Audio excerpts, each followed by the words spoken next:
స్థానిక central jail రోడ్డులో RDO కార్యాలయానికి అతి సమీపంలో ఉన్న ఫ్యాషన్ ఫ్యాక్టరీ బట్టల దుకాణంలో మంగళవారం ఘోర అగ్ని ప్రమాదం సంభవించింది. ఫ్యాషన్ ఫ్యాక్టరీ బట్టల దుకాణం నుంచి పెద్ద ఎత్తున మంటలు వచ్చి దట్టమైన పొగ అలుముకోవడం తీవ్ర ఆందోళనకు దారితీసింది. దీనికి సంబంధించిన వివరాలు ఇలా ఉన్నాయి. ఫ్యాషన్ ఫ్యాక్టరీ గ్రౌండ్ ఫ్లోర్ నుండి దట్టంగా కమ్ముకున్న పొగలు రావడంతో స్థానికులు ఉక్కిరిబిక్కిరయ్యారు. సంఘటన సమాచారం తెలుసుకున్న ఆర్యాపురం అగ్నిమాపక కేంద్రం అధికారులు సిబ్బంది వెంటనే అక్కడికి చేరుకుని షాపింగ్ మాల్ షట్టర్లు తెరిచి మంటలు అదుపు చేసేందుకు తీవ్రంగా శ్రమించారు. దట్టమైన పొగ వల్ల మంటలు అదుపు చేయడానికి అధికారులు ఇబ్బందులు పడ్డారు.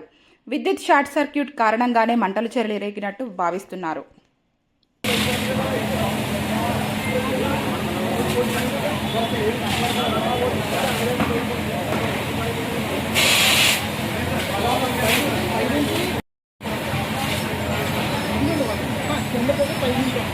ఎందుకండి